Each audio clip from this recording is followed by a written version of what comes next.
There's a coronavirus surge happening right now in Western Europe that has U.S. health officials on the alert.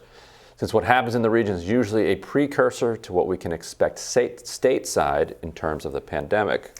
So roughly a dozen countries, including Germany, the Netherlands, and the UK, are seeing spikes in cases caused by the BA2 variant, a more contagious cousin of the already transmissible Omicron.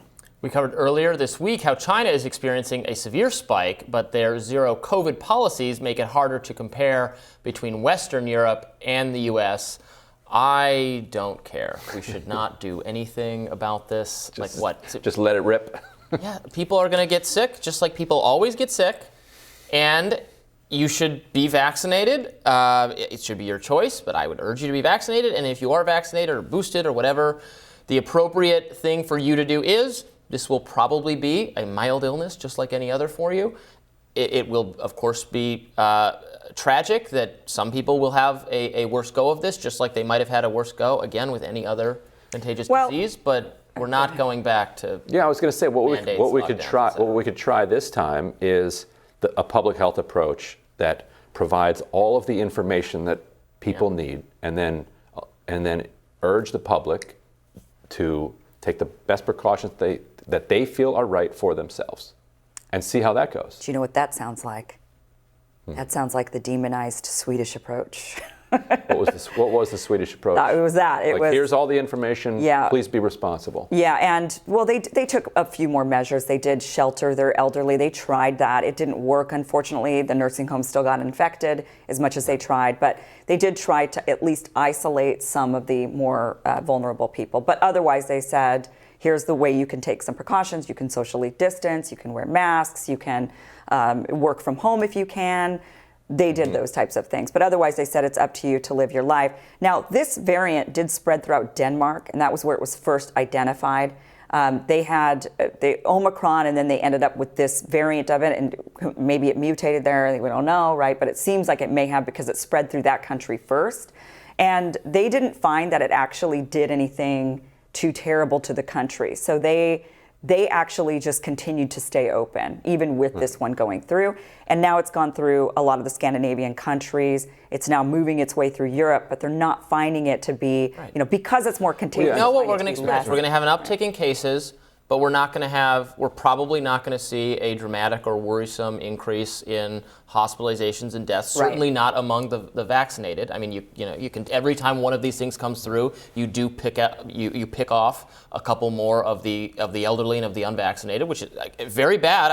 Again, people who are in risk categories, who are not vaccinated, I urge you to do so. But the rest of us cannot have to remask every time there's a slight uptick in cases. Yeah, they didn't really. They actually saw their cases go. I mean, the cases went up, but then deaths and hospitalizations were going down with this new variant. So this is where I think we are seeing it mutate more and more. Hopefully, fingers crossed, it mutates considerably to a less harmful, more like a cold, where people aren't as infected. Even if they're older, hopefully becomes more and more mild for I mean, obviously, there are some categories of people that even the common cold will take them out because they are very, very vulnerable. But hopefully, COVID is continuing to evolve into that. In the United States, so many people have both vaccine-induced protection and protection from a prior infection. Right. Maybe multiple prior infections. Right. I mean, we have a large level of just protection in our, not enough for herd immunity, because herd immunity is impossible, but enough to really keep it from having a lot of severe outcomes. But we're still going to get it. I mean,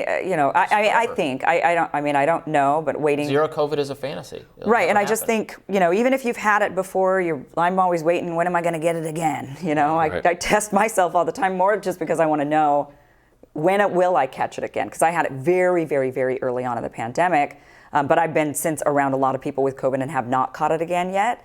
But at some point, I anticipate, like, maybe it lasts 3 years, and then it's like the flu every 3 years. And hopefully it does continue to mutate down to a less, what do they call it, less severe where it's like the sniffles. So that when, let's say you do eventually get it, when you get it, that it's mostly harmless. Right. We wish That's we could the just goal. work out this agreement with the virus. Like, why won't the virus come to the table and be like, be as transmissible as you want, and with just like zero hospitalization or serious illness or even negative impacts at all? We'll spread it. And that is the agreement that we generally work toward with the virus. And it had me thinking the other day that actually does show that social distancing does work, and it shows it in this way.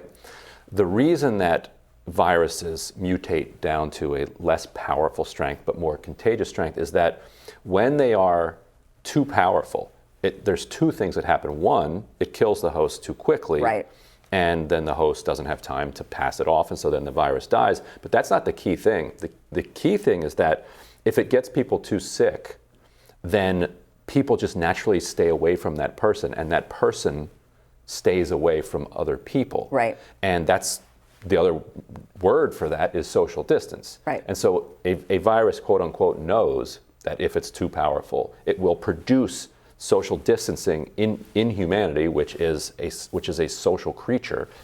And so that's why the variants tend toward less fatality and less well, that's power. what we're seeing, and that's what I hope we continue to see it continue to.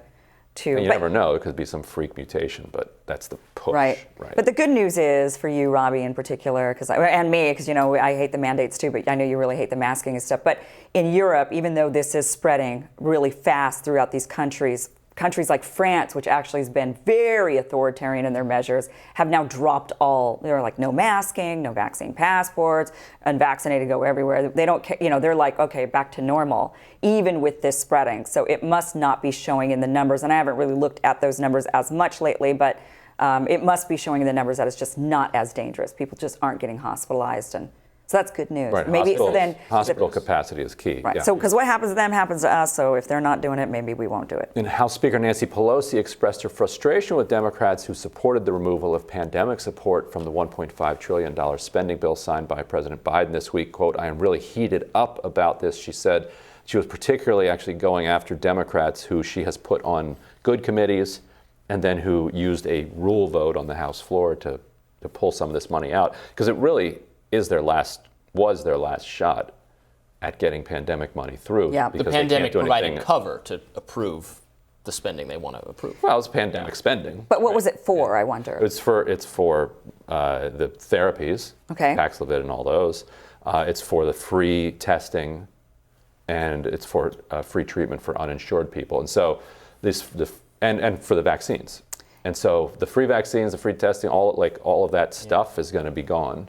Yeah, I actually think they should keep that. I mean, that's Too bad. Because look, if we do want to move to a society where we say, do what you want to do, like here's the information, do what you can. And here's the ability to do. Right, then you have to give them the ability to. You have to give. I mean, I think we should have N95 masks that are provided for us if we want them, because some of us have elderly grandparents. We go around and. I know my grandmother wouldn't want me wearing a mask anymore because she's like, get that off your face. I want to see your face, right? But still, it should be an option. Testing, absolutely. It's an option, but you have to buy it. Expensive. You have to buy it. I couldn't even find one up until finally a couple months, 1 month ago. And it's like, same with tests. Finally, now I walk into a CVS, I see tons of tests. I'm like, these have been difficult to get a hold of this entire pandemic. Well, those were difficult to get a hold of because the government forbid people to make them.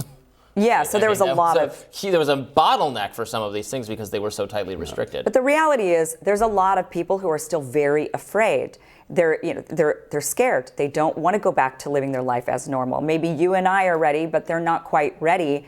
And so they should have tests available to them. They should have masks available to them, and certainly therapies, because vaccinated or not, people are getting COVID. And when you go to the doctor, you should be given something to calm you down and to help you win. I mean, I'm not going to subsidize it's pro-social behavior if it protects society, right? People need to get out into society. It's fine. You should be able to protect themselves. Step your toes in. The water's fine. Right, and you should have an N95 mask if you're sneezing and sniffling and snotty. Well, you should just stay home. But yes, you should wear a mask if you have to go. Stay home. Yeah. If you're sick. Yes. That is the one change. Well, then we should have money for the sick pay. Robby's like, I'm going to wrap this up now. We'll have more Rising after this.